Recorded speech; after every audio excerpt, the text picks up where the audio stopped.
Hello, Cambridge class. This week we're going to do a little bit of work on relative clauses and then we're going to have a go at writing a story. So you're going to need a pencil and a piece of paper. If you haven't got one, pause the video and go and get one now. So the 5 lessons that we have for today, for this week, are working on relative pronouns, working on relative clauses and using relative clauses, and then planning and writing with an emphasis on using our relative clauses. So let's remind ourselves what a relative clause is. I've got 2 sentences here. The children were all watching the lessons on YouTube. They were missing their friends from school. Now, I can use this second sentence as an additional piece of information into the first sentence. The subject of this sentence is the children. So the children who were missing their friends from school were all watching the lessons on YouTube. And so our sentence would look like this. The children, comma, who were missing their friends from school, that's describing the children, were all watching the lesson on YouTube. So my blue bit here, my extra information, is describing the children. It's relative to the children, and that's why we call it a relative clause. And here at the beginning of my relative clause always starts with a relative pronoun. Now, just while you're getting your heads around that, what we're going to do this week is we're going to use this story to help us with our relative clauses and then use this story to help us with our writing. So let's have a look at the story.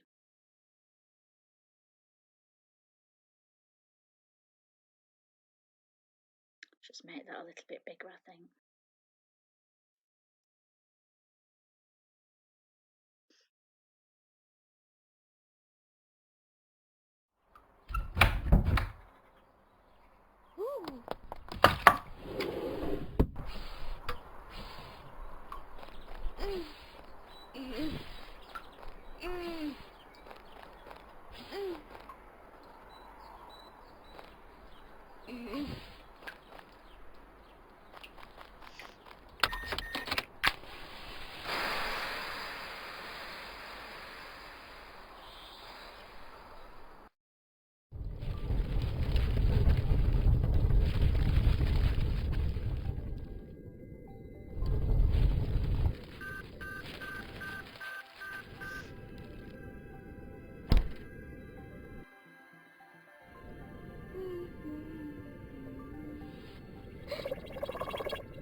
Okay, so that's our story.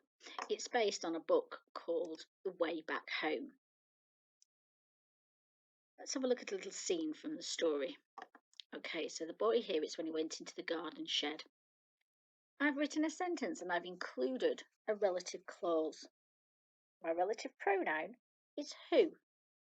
My sentence says, in the shed at the bottom of the garden. Two adverbials there. In the shed at the bottom of the garden. In the shed at the bottom of the garden, the boy, who had been looking for something to do, found a rocket.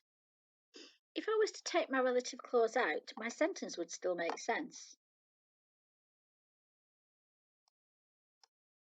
In the shed at the bottom of the garden, the boy found a rocket. My relative clause in this sentence here is describing the boy. The boy, he'd been looking for something to do and he found a rocket. So we'll look at another example. Okay, so if you remember here, the boy came back up to the planet and he put some fuel into his rocket. That was the problem he had. He needed to get some fuel in his rocket. So I've added in a relative clause. You can see I've added it in blue here. My relative clause says that was now full of fuel. So my relative clause is describing the rocket. It's relative to the rocket. Let's read the whole sentence. Before long, before long, the rocket that was now full of fuel took off from the surface of the moon. Now, if I was to take my relative clause out, my sentence would still make sense. Let's look at it. Before long, fronted adverbial of time, before long, the rocket took off from the surface of the moon. So my relative clause is always extra in the sentence. The sentence will always make sense, even if the relative clause isn't there. And the beginning of the relative clause always has the relative pronoun. So my relative pronoun today is the word that. In this sentence, my relative pronoun is the word who. Who describes a person. That describes a thing. Here's another example. The boy pushed the rocket, which was very heavy, into the garden. My relative clause is describing the rocket. It's saying that the rocket is heavy. My sentence would still make sense without the relative clause. Without the relative clause, it would just say, the boy pushed the rocket into the garden. I'm describing the rocket to add some extra detail in my sentence. The boy pushed the rocket, which was very heavy, into the garden. And of course, this word at the beginning of my relative clause is my relative pronoun. It's describing the rocket. You'll notice that we can change. You'll notice that we can use the word that, and we can use the word which for the same thing. And sometimes that's related to old-fashioned language. Sometimes we use that, and sometimes we use which. Let's look at one more. He was sitting peacefully on the small, unknown planet when an alien arrived.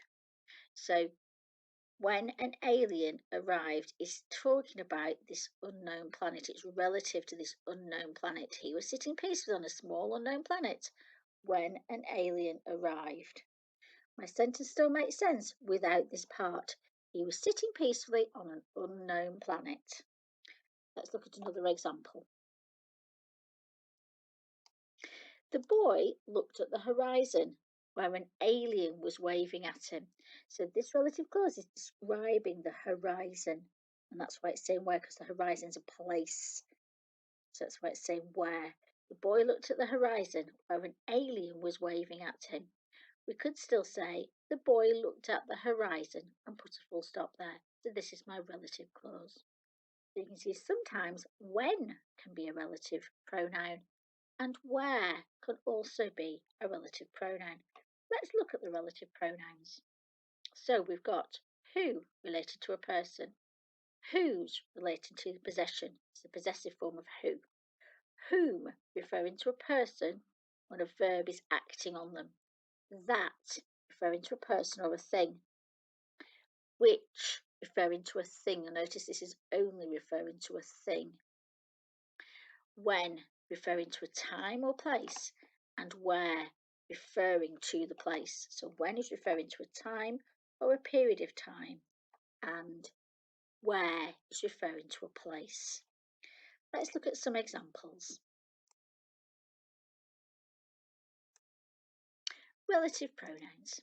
Okay, so it says here we're going to match the pronoun. So one of these sentences has an underlined word that is a relative pronoun.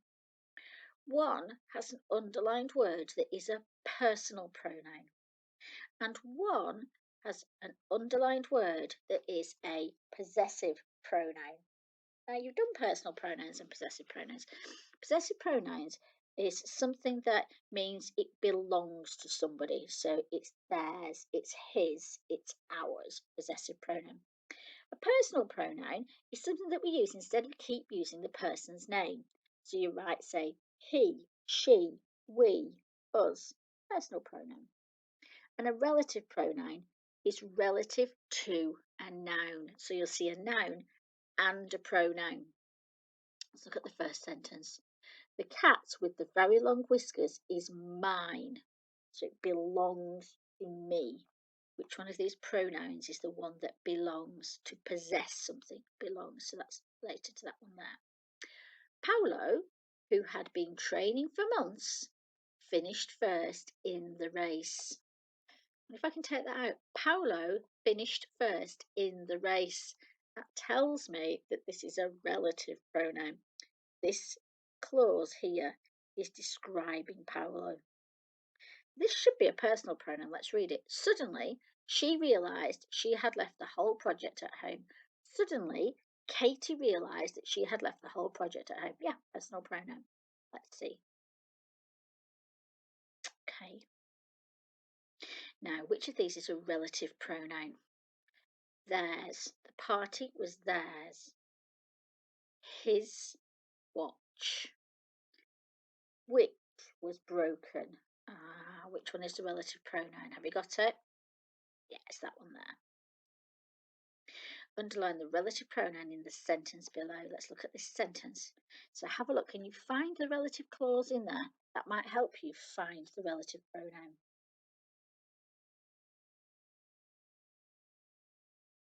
Have you found it? I think we know where it is. Let's see. Which, there's my relative clause, which is the best at lining up. My class, which is the best at lining up, gets lots of awards. My class, which is the best at lining up, gets lots of awards. Add the most suitable relative pronoun in the sentence below. So all of these pronouns are relative pronouns. Which one sounds right? The girl lives next door is 10 years old. The girl that lives next door is 10 years old. The girl which lives next door is 10 years old. The girl who lives next door, 10 years old. Which one? Well done if you got that. Now, we've got 3 relative pronouns here, and they're going to match a suitable phrase to make a relative clause. Have a go at matching up the pronoun with the phrase. I've got whose we first met, whose loves netball, whose dog is huge. I think it's that one. Whose dog is huge. So Logan, whose dog is huge, struggles to walk it. Yeah. Where we first met. Yeah. And who loves netball. Now, we've got 2 sentences. We need to make 2 sentences here. So we've got lots of parts of sentences. You're going to combine some of the parts of the sentences with these relative clauses. You can only use them once to create 2 new sentences. So we've got, we saw the girl, had escaped from his lead. Sean helped the dog, lives in a cottage. Well, I can see lead and dog, so I think these 2 might be related. Okay, can you have a go at writing 2 sentences using these words to help you and these relative pronouns? Pause the video and have a go and start it again when you're ready. Okay, let's see. We saw the girl who lives in the cottage. Sean helped the dog that had escaped from the garden. Now, this next one, you can choose what you want to say. So there'll be lots and lots of different sort of answers. But you can choose what you want to say. You're going to write a sentence. It says the school. So we need a relative clause to say something about the school. then we need to finish off the sentence. Have a go. Have you had a go? Let's look at the example. The school where my sister works is opposite the park. The school that closed in March is open for some children. Okay. Alexa thinks that she's underlined the relative pronoun in this sentence. Is she correct? You need to explain why. So let's read the sentence. My neighbour, whose daughter is a professional dancer, travels to different dance competitions with her. My neighbour, whose daughter is a professional dancer, travels to different dance competitions with her daughter. Now, pause the video and have a think. Okay, let's have a look. Alexa is not correct because, it says Alexa is not correct because she has underlined the possessive determiner, the possessive pronoun, her daughter. She should have underlined whose, as it is referring to the neighbour. My neighbour, whose daughter is a professional dancer. So this bit here, his daughter is a professional dancer, is my relative clause saying something extra about my neighbour. Okay, let's pop back. So now you're going to have a chance to practice some of your own. You've got two choices. You can work through each slide and then go back and do the answers, or you can do them one at a time. What I'll do is I will show you each of the slides. You can pause the video and have a go at them, and then we'll go back and answer them. Here's the first one. And the next one. And the next one. And the next one.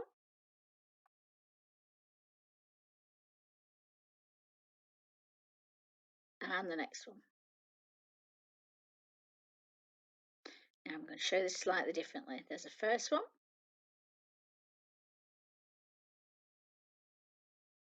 And there's the next one. And here's the next one.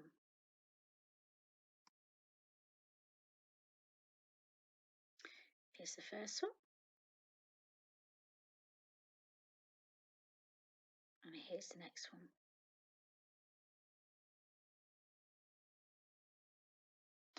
Here's the next one.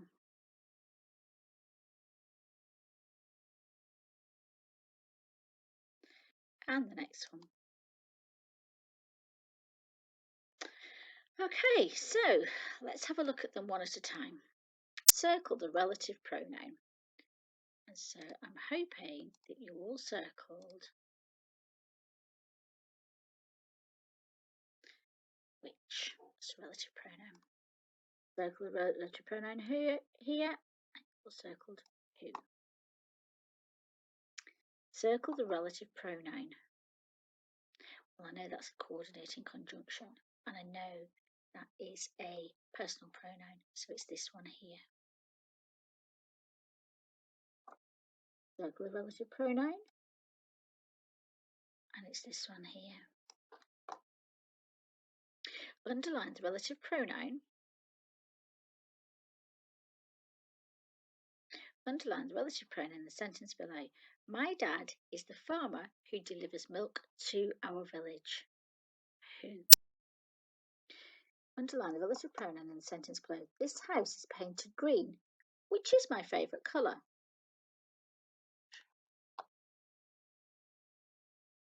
Underline the relative pronoun in the sentence below. I've lost the box that we store the coloured pencils in. It's describing the box. Underline the relative pronoun in the sentence below. There isn't a day when I don't feel rushed off my feet.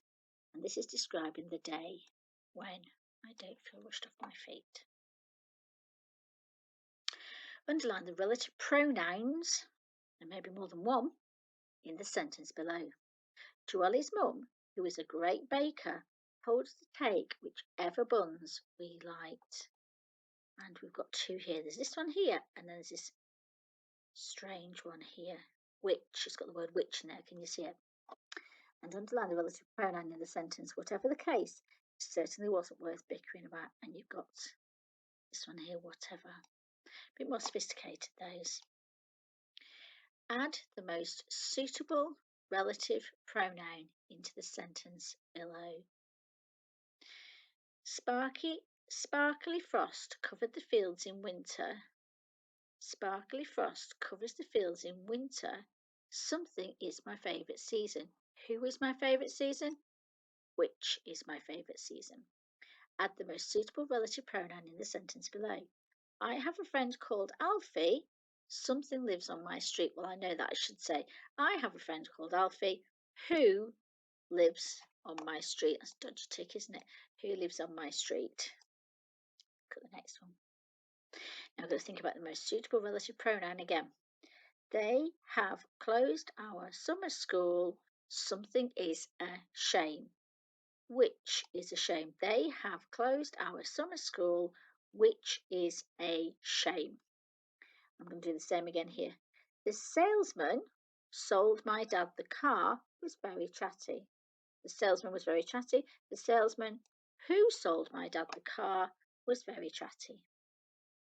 Now I've got to think about a suitable relative pronoun in here. I will hire a new teacher, something I feel is the most suitable after the interviews next week. And you might say, who? I will hire a new teacher. Who?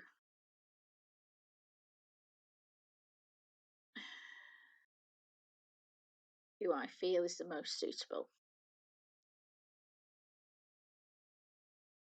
And then my cousin's grandma, something is a published author. Actually, it's the same again. My cousin's grandma, who is a published author, tells us the best stories at bedtime whenever she babysits. Right, use both the sentences parts below and a relative pronoun to make a full sentence. I'm going to pick one of these to make my full sentence. So, I wore my shorts, which have pink flamingos on them. So my sentence should say, I wore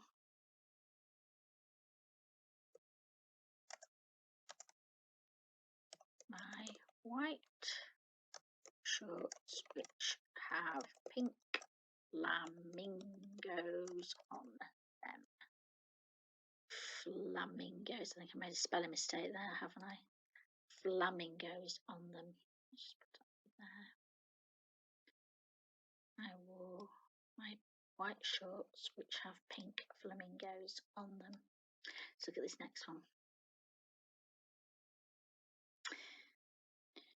Used to be a teacher. I learnt a lot from my mum, who used to be a teacher. Here we go. I learnt a lot from my mum, who used to be a teacher. Fabulous.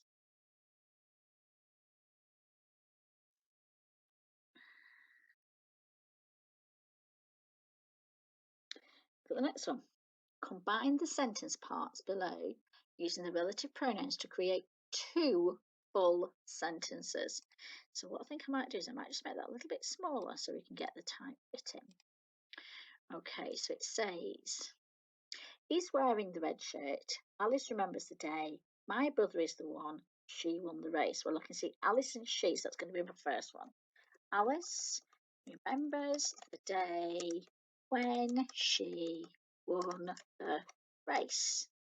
So my next one, I believe, will be, my brother is the one who is wearing the red shirt. Got our next set here.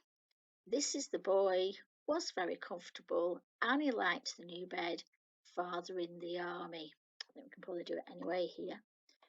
Annie liked the new bed. Yeah, I've got past tense, and that's what's linking these two, liked and was, and present tense is and is. So I need to say Annie liked the new bed, which was very comfortable.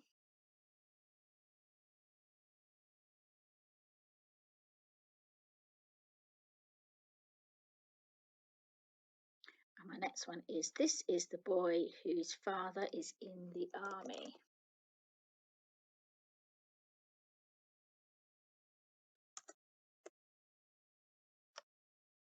Well done if you got those. They were a little bit tricky.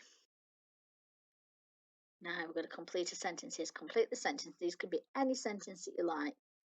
So maybe what you might need to do is you might need to send me a picture of these so I can see them. Christmas time, Christmas time, when we all get together, is a fabulous season. It's my favourite season. The cardboard box that was left out in the rain split on the drive. Look at these two. These are a bit trickier. Margot thinks that she's underlined a relative pronoun in the sentence below. Is she correct? Yes, she is. The girl, whose mother is a doctor, has fallen over. So the bit there, whose mother is a doctor, is a relative clause and it's describing the girl. So that one is correct. Yes, she's right. Anton thinks that he's underlined a relative pronoun in the sentence below. Ali visited the supermarket where he was hoping to get a job. I think where is my relative pronoun, isn't it? Because the whole of this is a relative clause. Ali visited the supermarket, full stop. Or Ali visited the supermarket where he was hoping to get a job. So he's incorrect. He's underlined a personal pronoun. Okay, well done if you got those. Our last activity for today is, I've written a little bit about the boy. Remember the boy from the story who went into the garden shed and he was looking for his rocket? I've written a little bit, but I think sometimes I might have used the wrong pronouns. So I want you to have a go at reading this, and can you work out where the pronouns are wrong? You've got two choices. You can pause the video and read it for yourself and work it out. Or you can keep the video running and read it with me. One day during lockdown, the boy that was bored decided to look in the garden shed. He dragged open the old wooden door, who hadn't been used in months, and peered into the darkness. Ignoring the warnings from his mum, who was washing up in the kitchen, the boy stepped into the shadows. As his eyes became accustomed to the dark, he noticed a large object that was at the back of the shed. Dragging it slowly into the light, when he could get a better look, he saw it was a rocket. Okay, so the first thing I'm going to do to work out where the mistakes are is I'm going to find the relative clauses. One day during lockdown, it's a fronted adverbial, the boy that was bored, that's describing the boy that was bored. Not sure the relative pronoun's right there, but that's my relative clause. Let's read the other ones. Decided to look in the garden shed. He dragged open the old wooden door, who hadn't been used in months. Now, there's my relative clause, that the old wooden door hadn't been used in months, but I'm not sure we say who when it's a thing. And peered into the darkness. Ignoring the warnings from his mum, I think that is a fronted adverbial, who was washing up in the kitchen. That's what mum was doing. It's describing mum. And that feels like right. Yeah, mum, who was washing up in the kitchen. The boy stepped into the shadows. As his eyes became accustomed to the dark, he noticed a large object, when describing the object, that was at the back of the shed. So there's my relative clause describing the object. It was at the back of the shed. And I think that is correct there. Dragging it slowly into the light, when he could get a better look, he saw it was a rocket. Now, this is my relative clause, but I don't think I should have said when he could get a better look. So let's just have a quick look and see which ones are correct. One day during lockdown, the boy, now that should say who was bored, decided to look in the garden shed. He dragged open the old wooden door that hadn't been used in months and peered into the darkness. Ignoring the warnings from his mum, who was washing up in the kitchen, the boy stepped into the shadows. As his eyes became accustomed to the dark, he noticed a large object that was at the back of the shed. Dragging it slowly into the light, where he could get a better look, he saw it was a rocket. I've made 3 mistakes. I hope you spotted those. Well done if you did. Tomorrow, we're going to have a look a little bit more at relative clauses.